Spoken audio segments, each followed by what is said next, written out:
Good afternoon, dear fathers. I like to take a small little passage from Matthew's Gospel.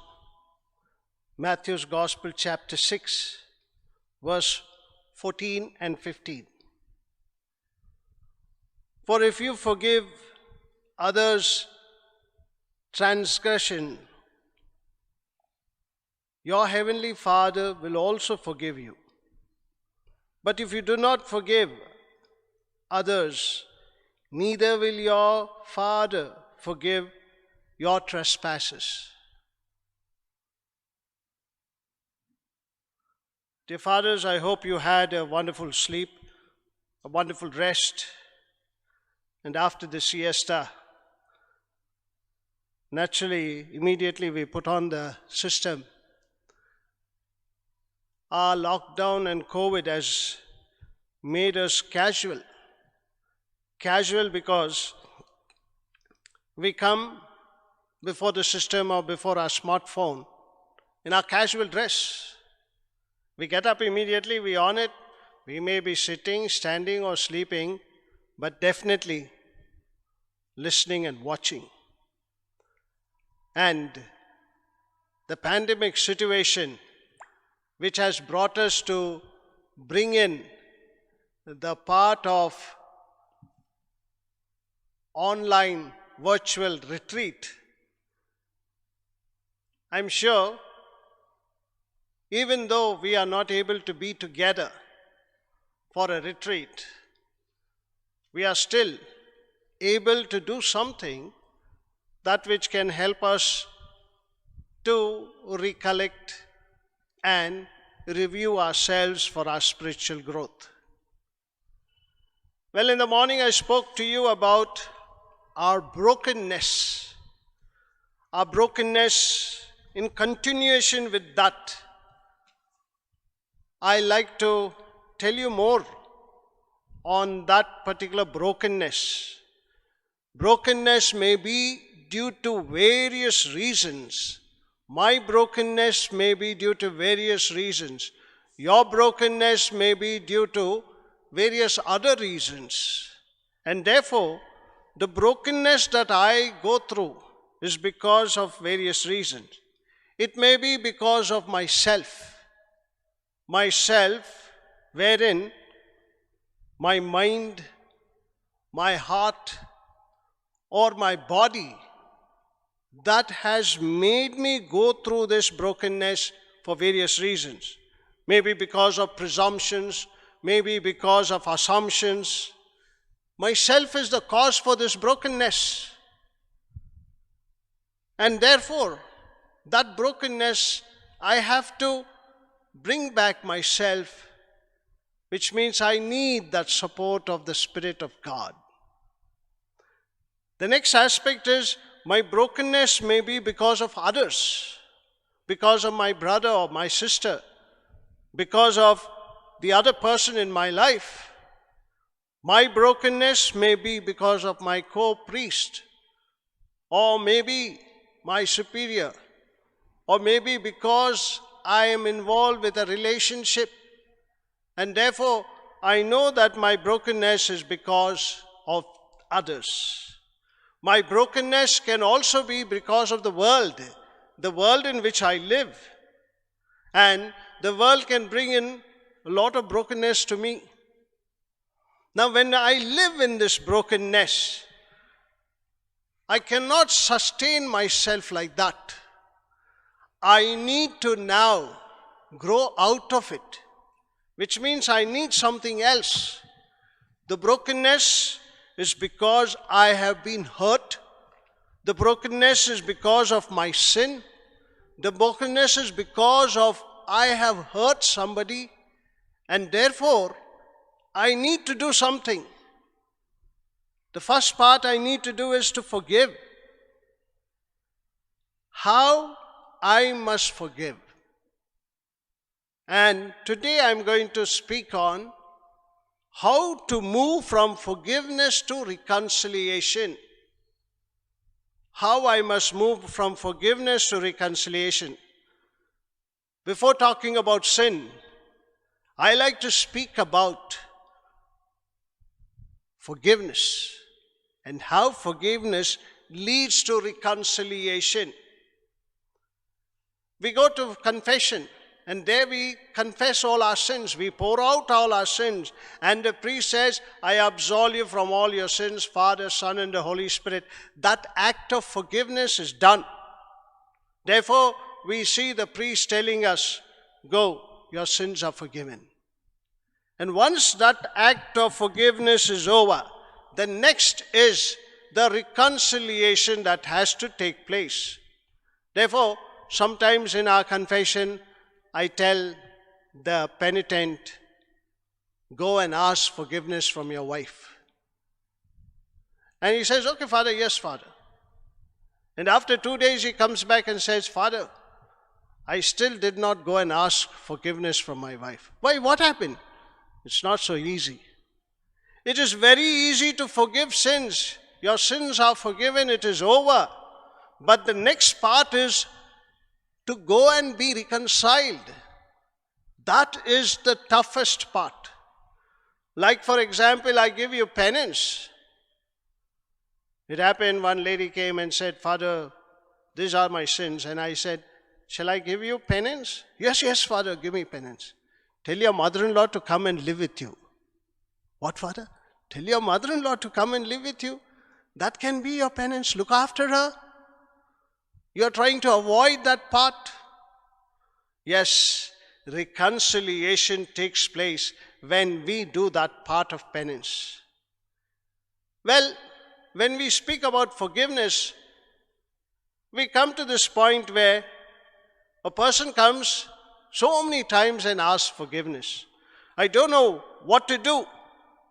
I am told that it's my Christian duty to forgive. I preach that you have to go and forgive. And when it comes to me, I also have to forgive. Or somebody comes and says, Father, please forgive me. And how many times I have to forgive? How many people I have to forgive? Yes, you have to. And the Lord knows I have tried to forgive. But each time I forgive them, He changes for a little while. That person, for a little while, he changes, and then afterwards comes back, and again he falls into sins, and then again he comes and asks forgiveness. Forgiveness becomes a habitual action. I have a gut feeling. The gut feeling is I'm handling things in a wrong way. When people come and ask forgiveness, he never changes, I will say, every time he comes and asks forgiveness. I just get angry because every time he comes and asks forgiveness, every time I go and ask forgiveness, what should I do? Well, my dear friends, we have to see this aspect. This sounds very familiar to each and every one of us. People come and ask forgiveness. I encounter people all the time trying to forgive. Some who have repeatedly hurt, and they come and ask forgiveness. They know it is their Christian duty to forgive. I know it is my Christian duty to forgive.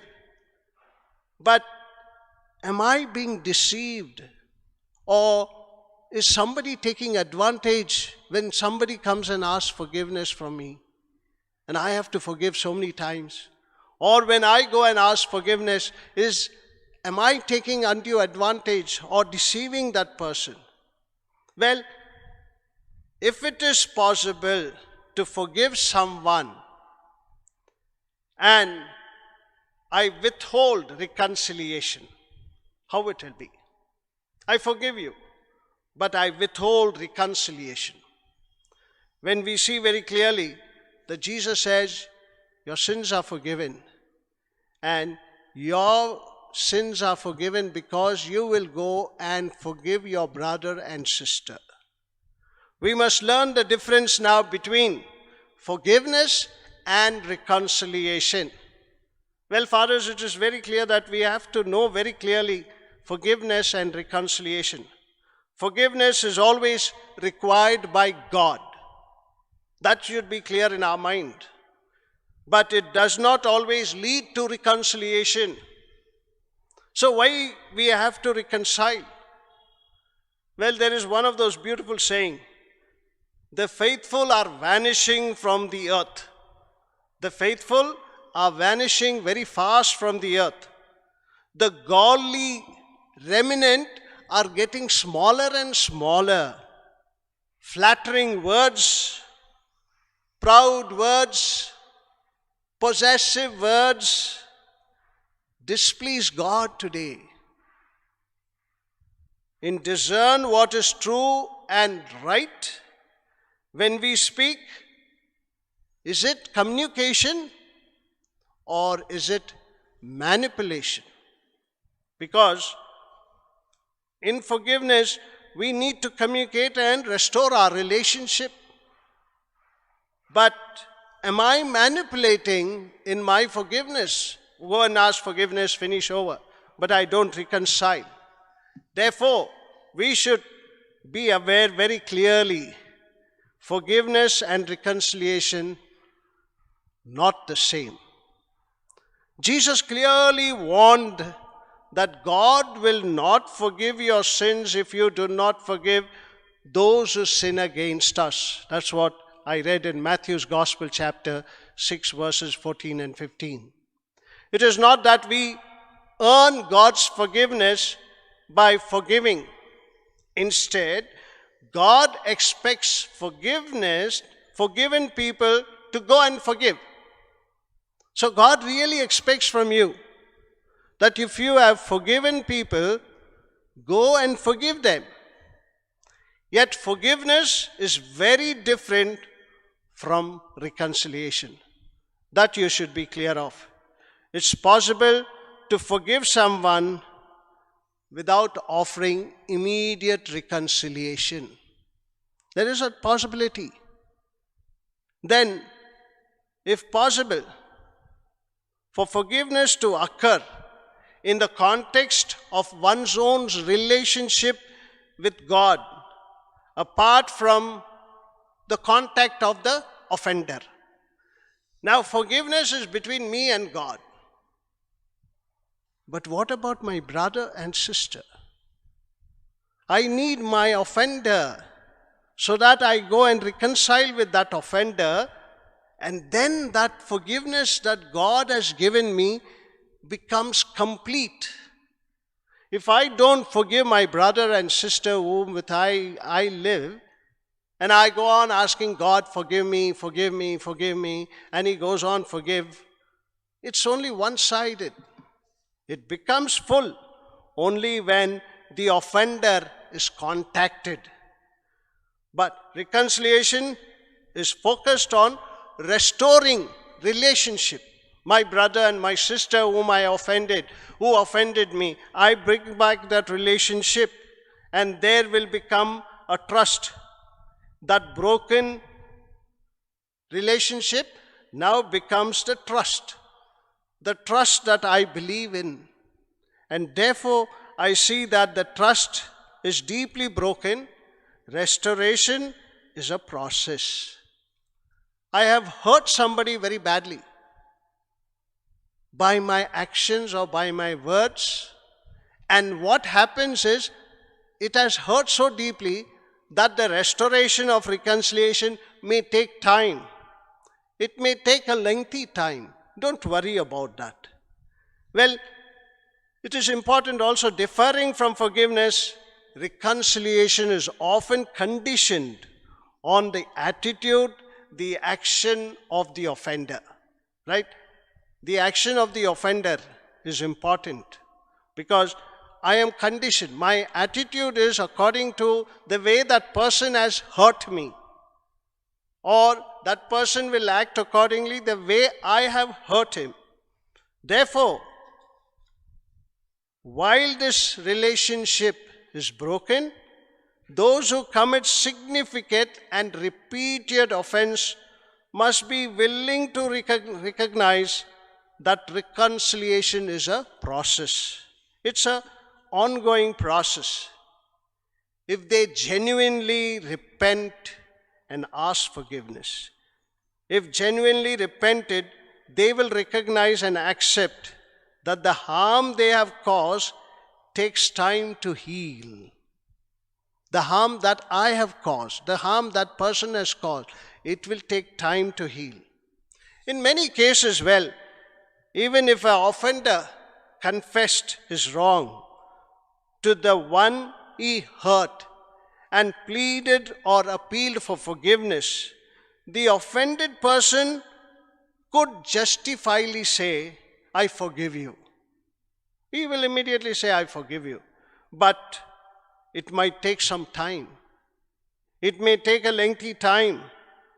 And that can happen only when I restore that trust and trust in Him. And then our relationship is restored.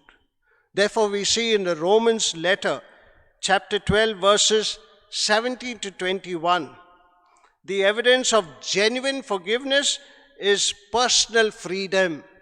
My personal freedom to forgive from the vindicated or the vengeance response, but not always an authentic restoration of relationship. Even when God forgives our sins, He does not promise that He is going to remove all the consequences created by your action. He is not going to tell you, yes, I am going to remove all these consequences because of our action. No. He says that you may go and forgive your brother and sister. The attitude and action will affect the process of rebuilding trust. If I'm going to do something, I'm going to act in that way so that I know very clearly forgiveness is one part, reconciliation is another part. Now, the second aspect that I am going to tell you is the timing of reconciliation. Well, I may have hurt some brother priest, or some brother priest must have hurted me. If I take my own time, just imagine that mole will become a mountain in that person. He must be telling, yes, this is how Father Alex has hurt me by his words or by his deeds. And then building on it, he'll make it a mountain. The timing of reconciliation is important. Why? Because I may have gone to that priest and said, Father, by mistake I have done it, please forgive me. That's over. No. What about the forgiveness part is over? What about the reconciliation part? The reconciliation part also has to follow. It has to have its immediate time. The process of reconciliation depends on the attitude of the offender. If I have offended you, the attitude is I must immediately go, Father, I'm sorry, I have offended you in this way, but now I'm ready to do something else for you. That builds trust. The depth of betrayal becomes lighter. The pattern of offenses that I have committed against that brother or someone will become lighter when I not only just go and ask forgiveness, but do something out of the way. Yes, I will give you a drop. I will help you in getting this. I think you need this, I will do that for you. These are the ways that you get yourself reconciled with the other person, the offender. When an offended party works towards reconciliation, the first and most important step is confirmation of genuine repentance on the part of the offender. I hurt that priest by my action or by my word. I must be genuine in going and asking forgiveness. Not just, please forgive me. Over. No. Call him up and say, Father, I think, please forgive me. Father, okay, bye. No. You must be genuine in your asking forgiveness. And when it is genuine, the reconciliation part takes place. And that is important. Why? Because the part of my being the person who has offended him has hurt him. He has also said, okay, I forgive you. But what about the reconciliation part to take place? For me to restore my relationship with him or with the person who has offended or whom I have offended. Right? Such language reveals an unrepented heart. Which language? I guess you can forgive me. No, we go to somebody and say, I guess you can forgive me. That shows an unrepented person. I feel that you are capable of forgiving me. I know it is part of you to forgive. I know it is a Christian attitude to forgive. No, my dear friends, that is an unrepented part in an advisable part. Sometimes when there is the offender who is not able to go with a genuine repented part, genuine repented heart, he has to take counsel. He has to take advice from some person who will become a counselor, one who understands the difference between forgiveness and reconciliation, and bring those two people back so that the offender and the one who is offended become one again. It is sometimes difficult to genuinely restore a broken relationship when the offender is unclear about his confession and repentance. Very often it happens. Therefore, there are many strayed relationships. Why? Because it is difficult to genuinely restore a broken relationship, especially when the offender is unclear about his confession and his repentance. Well, even God will not grant forgiveness to the one who is insincere about his confession and about his repentance. Even God will not forgive. The person who is unwilling to forgive, to forsake his self and say, yes, I have sinned, it will be very difficult for God to forgive him. Of course, we know only God can read our hearts. I may be insincere going and asking forgiveness to the person whom I have offended, but God knows my heart. He is the one who will evaluate very clearly. We must evaluate also our actions so that, as Jesus said, by the fruits that you bear, they will recognize you. Which means I must evaluate my actions to be sincere, to go and ask forgiveness. That is very important, my dear friends. Well, speaking about genuine repentance, for the person to come and ask forgiveness, I will take you to maybe 7 signs of genuine repentance. The first sign that you can see of a person who has offended you, who's coming with a genuine repentance to ask forgiveness. The one who accepts, first one, the one who accepts full responsibility for his or her actions. Yes, I did it. No, he told me to do. No. He's taking that full responsibility, is the one who is sincerely asking forgiveness. Second, the repentant person welcomes accountability from others. Yes, I know because of these people I have done it. It is me who is to be accountable, not others. Because sometimes in a group, who did this? We all keep quiet. Therefore, he welcomes accountability. And that is important. That is a true and a sincere person who's coming for forgiveness. The third one is the repentant person does not continue in hurtful behavior or anything associated with it. Sometimes what happens if the offender offends me and he comes and asks forgiveness, and he again hurts me. He comes always to hurt me. If he doesn't continue that part, there is a change in that person's pattern of coming and asking forgiveness. He is a sincere person, a genuine person who is coming to ask forgiveness. And that is why we see genuine repentance in that person. The fourth is, a repentant person does not have a deceive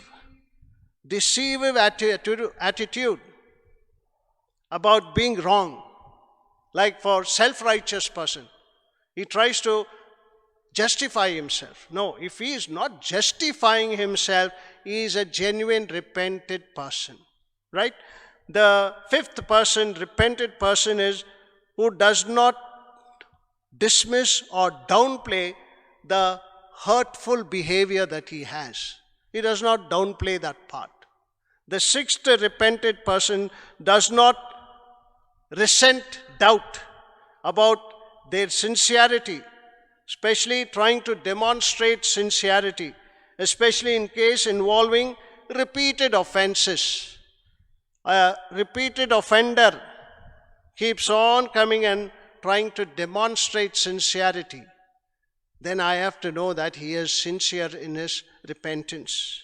A repentant person makes restitution where it is necessary. A genuine repentant person restitutes his relationship. Even for our life, our spiritual life, we may hurt someone. It is necessary that I restitute where it is necessary my relationship. That is how I am asking forgiveness. And if that is true, my dear friends, we need to also have some guidelines. Guidelines for those who hesitate to reconcile. As I am speaking about forgiveness, from forgiveness, I want you to go to reconciliation. 1 minute.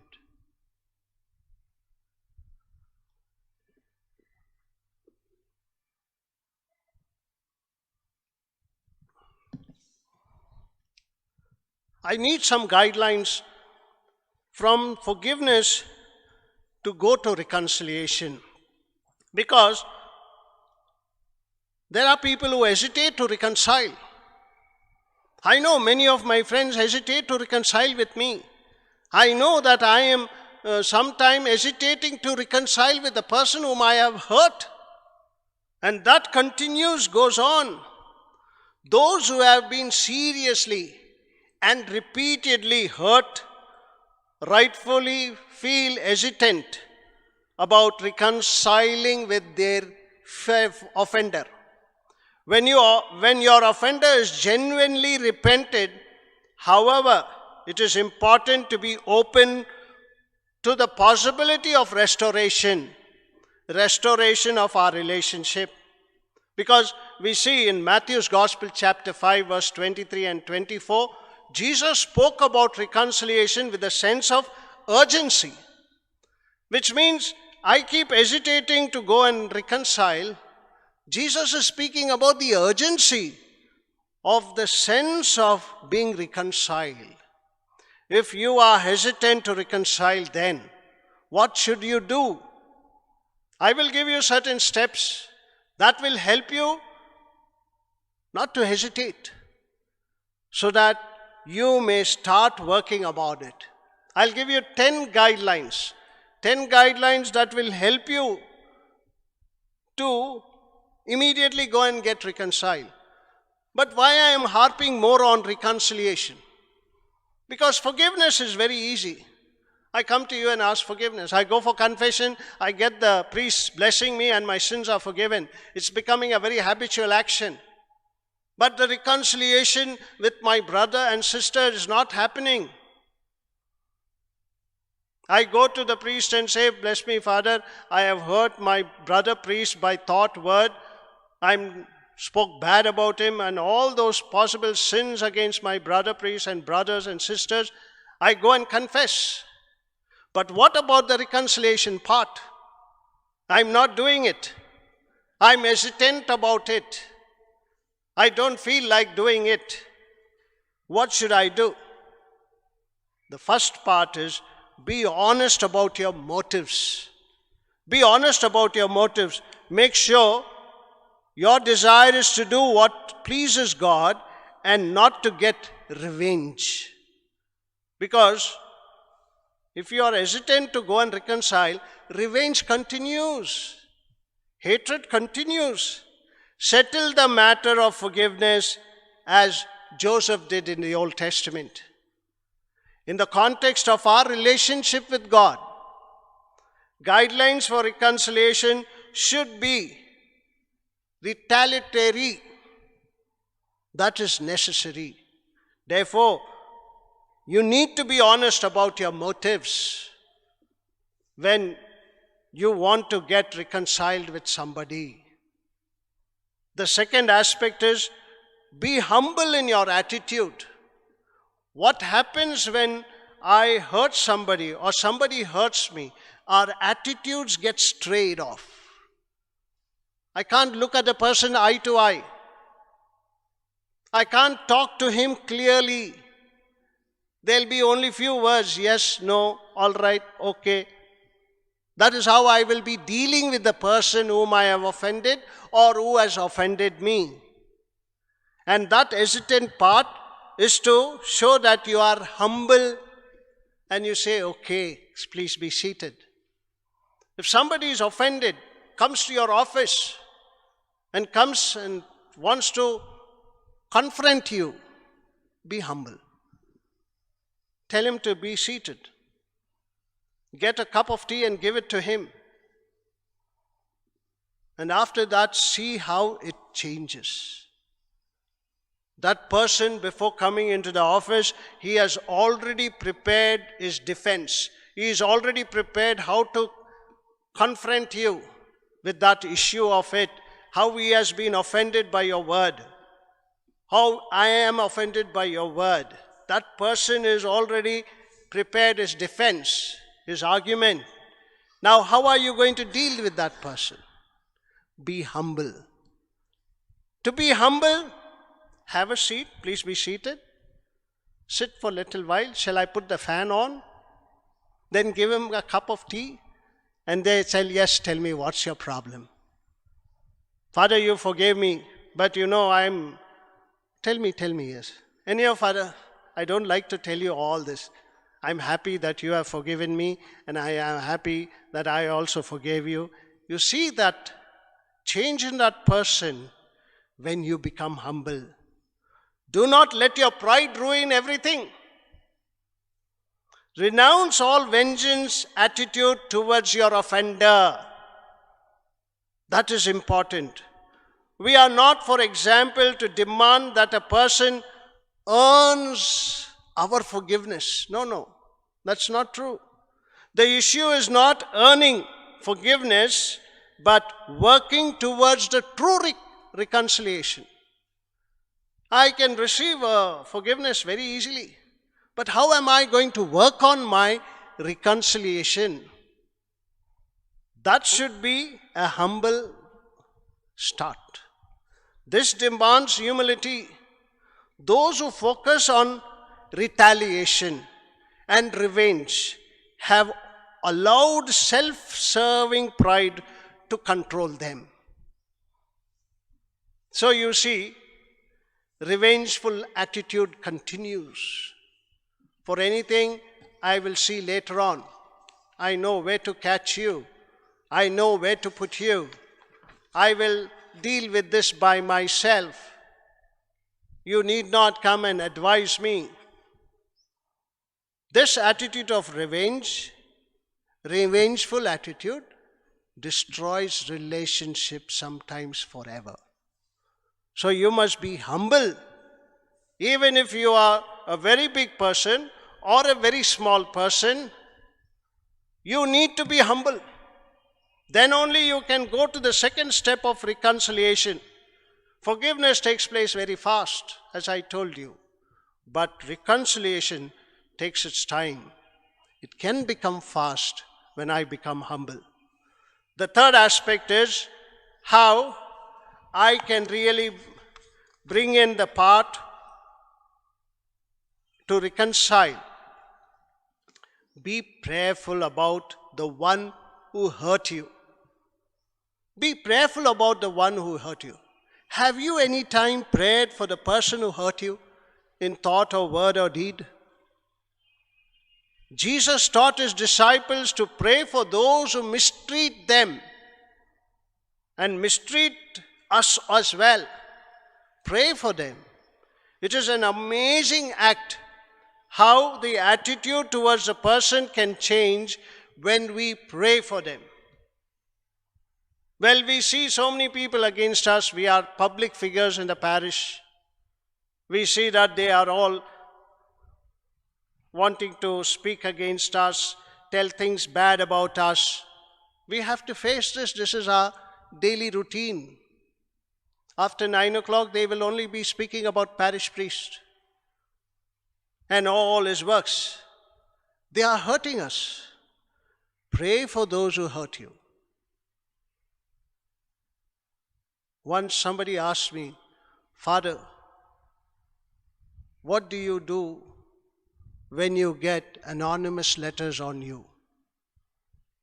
I said, I went into the adoration chapel. I knelt down before the Blessed Sacrament and lifted up my ears and eyes and my hands and prayed for that person. I do not know who that person is. And what shall I do? I can't sit and speculate and bring an CBI inquiry or get some people to find out, or the securities to come, or to bring some CIDs to find out. No, that is all waste.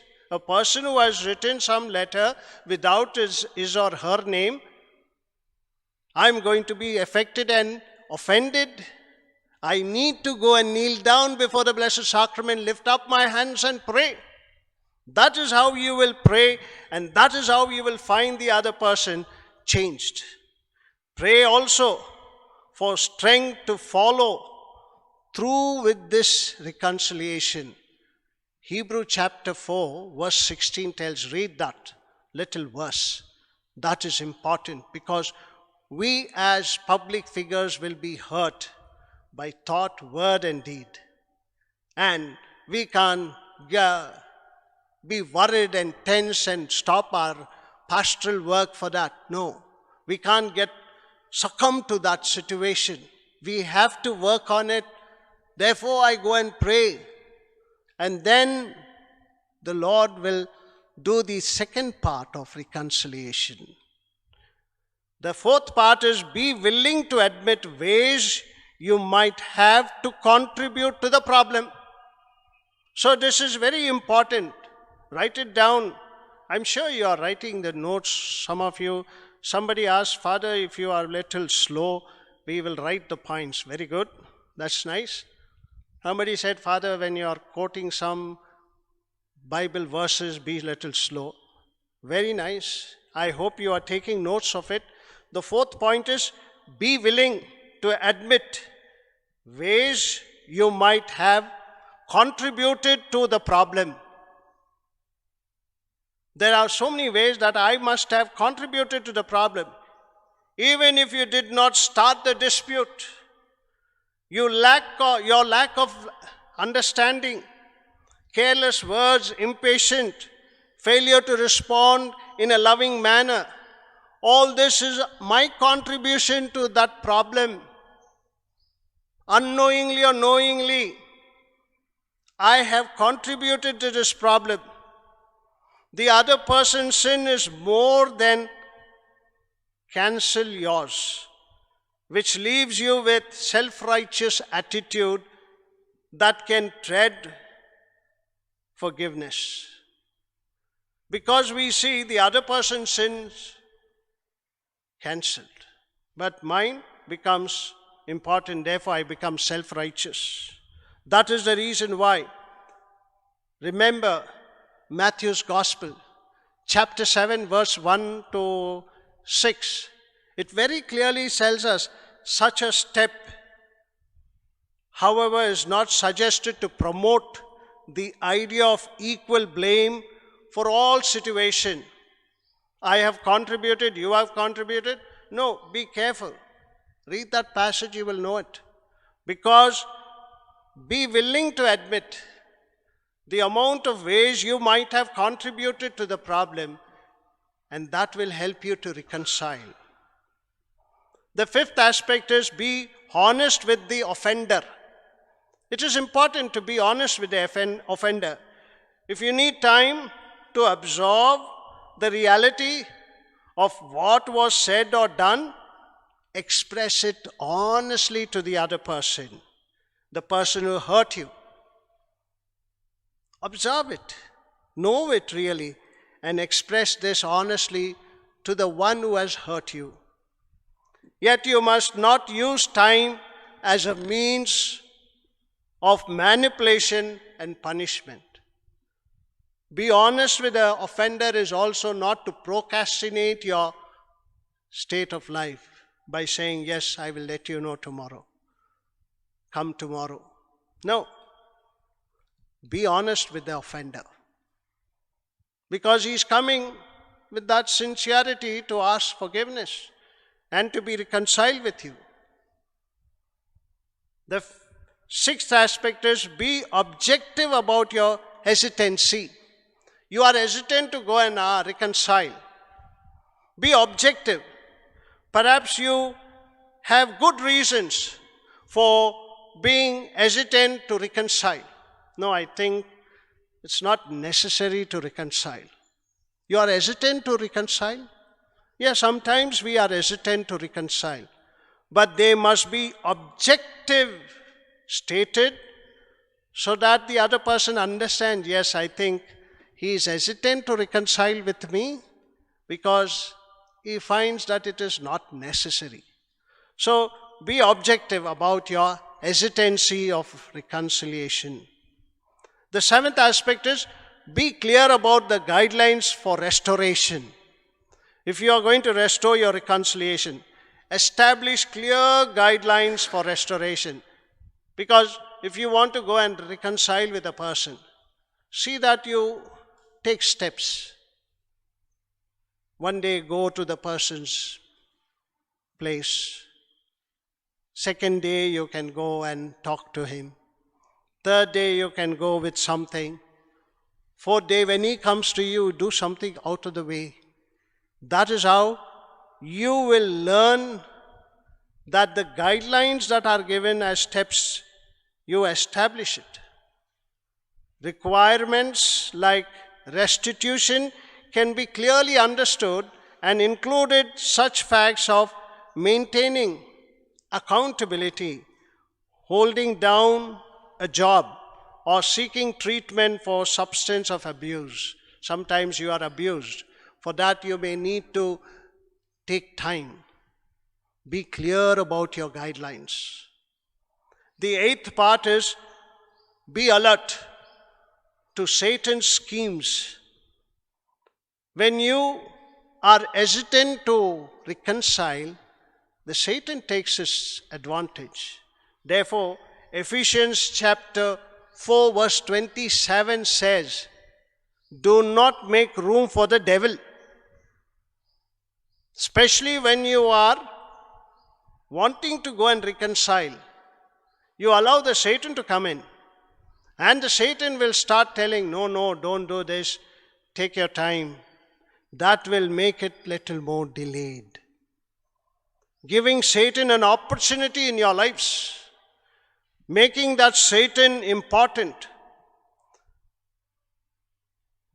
We see one of those verses in the Bible, that all bitterness and wrath and anger and clamor and slander be put away from you, along with all malice, and be kind to one another, tender-hearted, forgiving each other, just as God in Christ also has forgiven you. Now you see God the Father, who is working in you, whose God's main object is to receive forgiveness from you. But God the Father has sent His Son so that the world is reconciled to Him. And now this reconciliation has to be from us. We need to reconcile with everyone whom we have offended or who has offended us. There are moments where we hesitate, and that means we need to do our part with these little guidelines that I'm giving. The 9th step is be mindful of God's control. I told you, don't give place for the Satan. Now, you must be mindful of God's control in this act. Where your sins are forgiven, now you have to go and reconcile. As the Apostle Paul wrote, no temptation has overtaken you, but just such as is common to man. And God is faithful. Now we know God works all things together for good of those who love Him and are called according to His purpose. He works on those who are good. Therefore, I know God is taking control of my act of reconciliation. Why? Because I have asked forgiveness from Him. And once when I have asked forgiveness from Him, maybe in the sacrament of confession,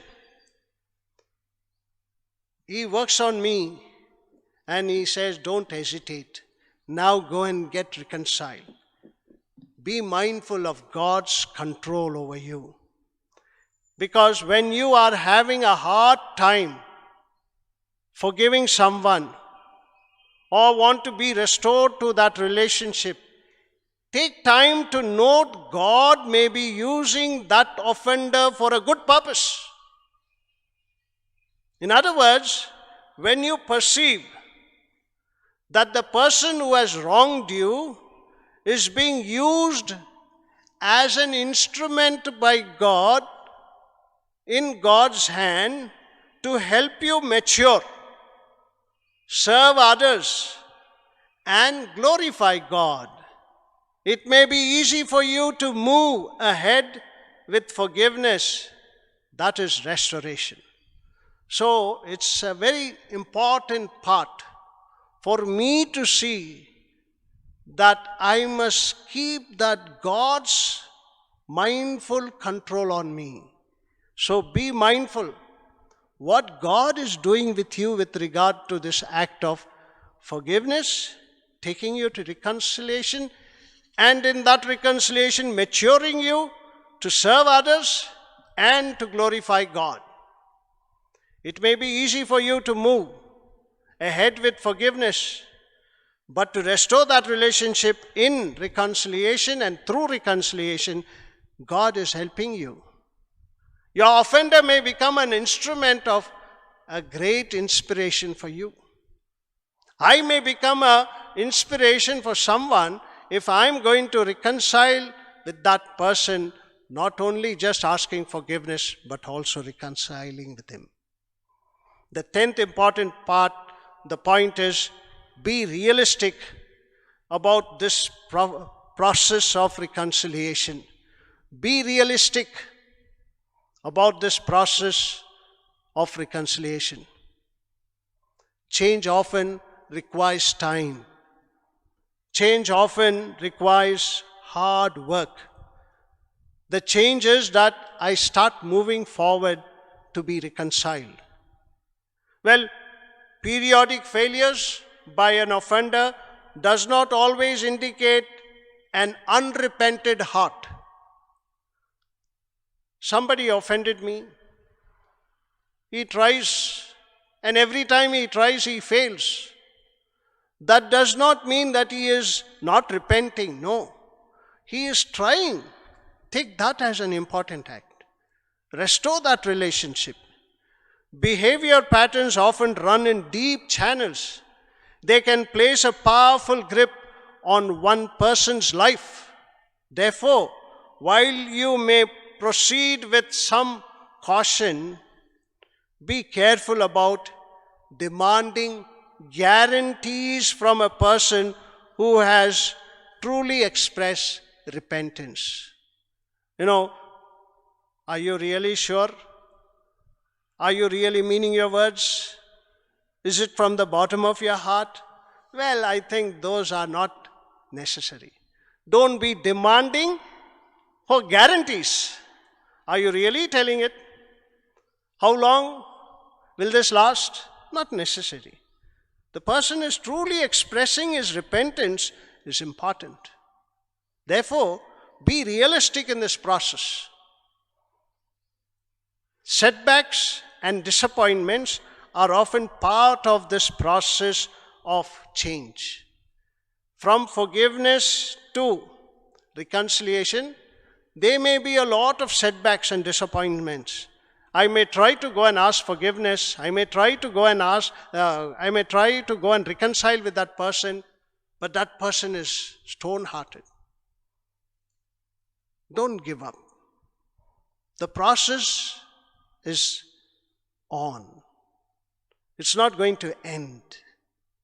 And I'm sure forgiveness will end there when you ask forgiveness.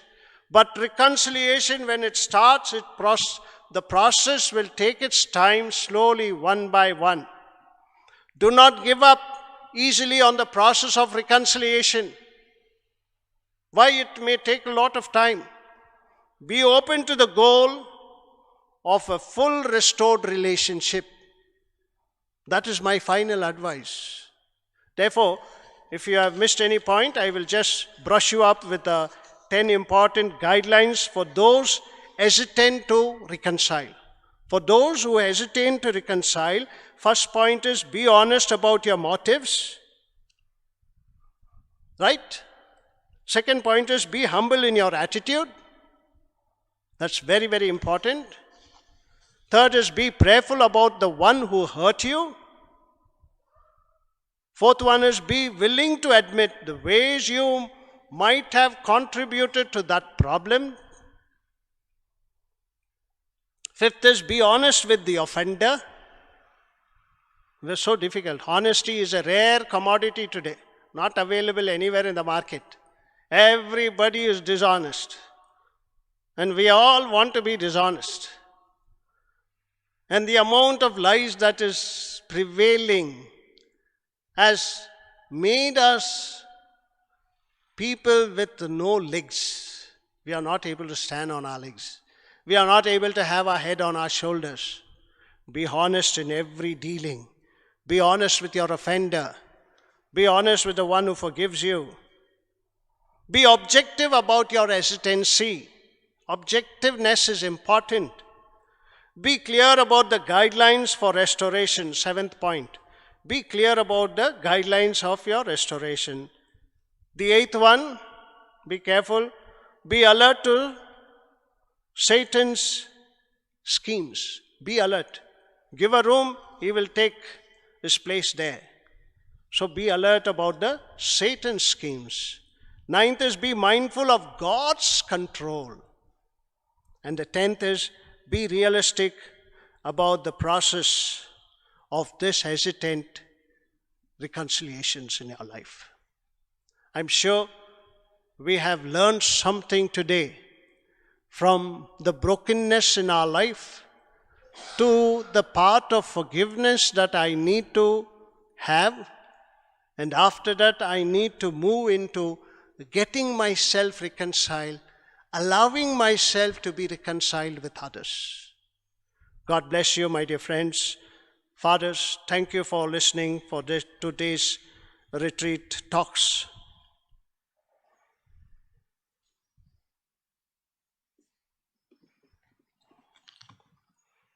Tomorrow is our third day, but before that, remember what all you have to do today. Today we have a break from 5 to 7, 7 to 7:30, Vespers. 9 p.m. we have night prayers.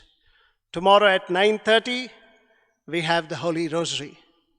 And after the Rosary, we have the first talk at 10 a.m. I'm going to give a very important talk. I won't tell you the topic.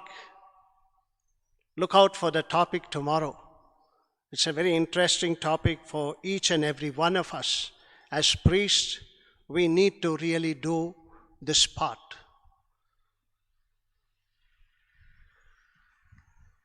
Few of the important things is that many of you, when you chat, you're giving your impressions, we are very happy about it.